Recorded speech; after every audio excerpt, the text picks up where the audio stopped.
Imagina a seguinte situação. Quando a gente tem um circuito mais complicado, por exemplo, um circuito igual a esse, e a gente chega aqui, por exemplo, entre os terminais VAB, se eu altero essa minha resistência, toda a análise que eu fizer para esse circuito vai ter sido jogada fora, porque com a alteração dessa resistência, a gente vai precisar refazer todos os cálculos e todas as análises anteriores. O que acontece do ponto de vista prático é justamente isso. Por exemplo, quando a gente tem um circuito na nossa casa, a gente não sabe exatamente qual é a carga que a gente vai inserir. Então, se eu insiro um equipamento que seja, o circuito se comporta de um jeito. Se eu insiro um outro equipamento, o circuito vai se comportar de outra forma. Então, o que acontece? Para esse tipo de situação, o Teorema de Thevenin vem a calhar para a gente para simplificar o tipo de análise. Basicamente, qual é a ideia que Thevenin propõe para a gente? Ele propõe que qualquer circuito linear de dois terminais, ou seja, qualquer circuito onde eu possa separar ele em saída de dois terminais, que é o caso que eu tenho aqui, olha, ele pode ser substituído, por exemplo, então olha só, ele vai ser substituído por um circuito linear de dois terminais, basicamente isso, certo? E ele vai ser substituído por o quê? Por simplesmente uma fonte ou um resistor, onde essa fonte é chamada fonte de tensão de Thevenin e o resistor de Thevenin.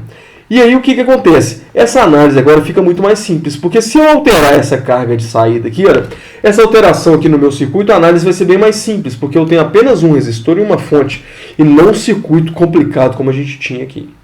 Então essa é a ideia da resistência, do Teorema de Thevenin, é auxiliar justamente nesse sentido, para a gente entender como que ele vem para auxiliar para a gente entender como que a alteração da carga pode influenciar no meu circuito sem que essa análise não fique totalmente complicada. Eu não tenho que fazer vários cálculos novamente. Muito bem. Como que a gente faz isso? Então, basicamente, a gente precisa aqui então determinar um circuito onde eu tenho basicamente dois parâmetros, uma tensão de Thevenin e uma resistência de Thevenin. Vamos lá. Para determinar a tensão de Thevenin, como é que a gente faz? Para esse mesmo circuito, por exemplo, vamos desconsiderar a carga aqui então, olha só. O circuito sem a carga ficaria isso daqui. Se eu consigo determinar de alguma forma esse valor dessa tensão VAB aqui, olha, esse valor aqui, olha, vai ser justamente a tensão de Thevenin do meu circuito, certo?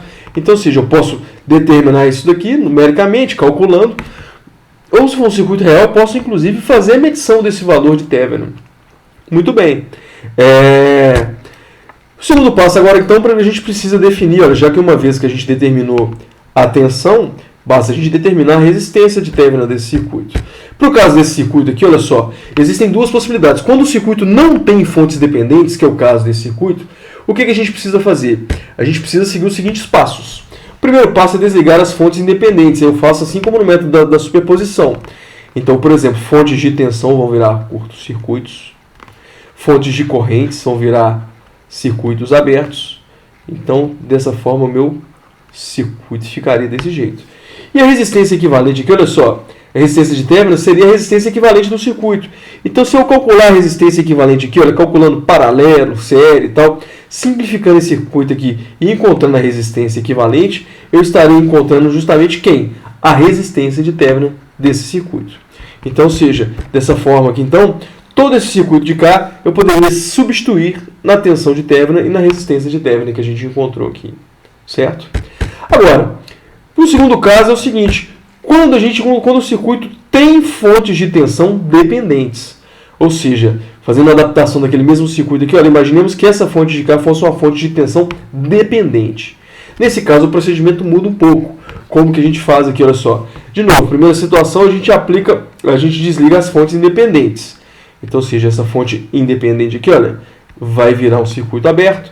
Essa fonte independente aqui vai virar um curto-circuito. Depois disso, o que a gente faz? A gente pode aplicar uma fonte de tensão arbitrária nos terminais A e B. Como assim? Eu chego e aplico uma fonte de tensão aqui. Geralmente eu coloco um sinal simples da gente trabalhar. Por exemplo, uma fonte de tensão de 1 volt, que trabalhar com valor unitário é fácil, né? 1 volt ou 10 volts, enfim, eu posso escolher esse valor. Fato é, determinei aqui, olha só, apliquei uma tensão arbitrária aqui, olha, o que vai acontecer nesse circuito é que uma corrente resultante vai aparecer nesse circuito. Eu calculando essa corrente, ou medindo, se for um circuito prático também, né? É possível fazer isso. Calculando ou medindo esses dois parâmetros, a gente consegue determinar a resistência de Thevenin, aplicando a lei de Ohm com esses valores que a gente encontrou. Então a resistência de término vai ser justamente quem? VO dividido por I0. Né? Outra forma da gente fazer isso, fazendo esse segundo caso, ao invés de aplicar uma fonte de tensão, a gente poderia ter aplicado uma fonte de corrente. O procedimento seria muito parecido. Então olha só, mesma coisa. Primeiro que a gente faz, elimina as fontes, certo? E depois disso aqui, olha só, eu aplicaria aqui, olha, uma fonte de corrente. De novo, como o valor é arbitrário, eu posso escolher, geralmente a gente aplica algum valor simples de trabalhar. 1 ampere, 10 amperes, mas enfim, esse valor vai ser o valor de I0. Se eu fizer a medição, ou se eu calcular o valor de tensão que apareceu entre esses terminais AB aqui, olha, que seria o V0, a tensão entre os terminais VAB aqui, que seria o V0, eu também determino a resistência de Thevenin por esse procedimento. Os próximos dois vídeos serão exemplos justamente. O primeiro vídeo vai ser o exemplo do primeiro caso, onde a gente não tem fontes independentes, e o segundo vídeo será num caso onde a gente tem fontes dependentes para resolver esse processo.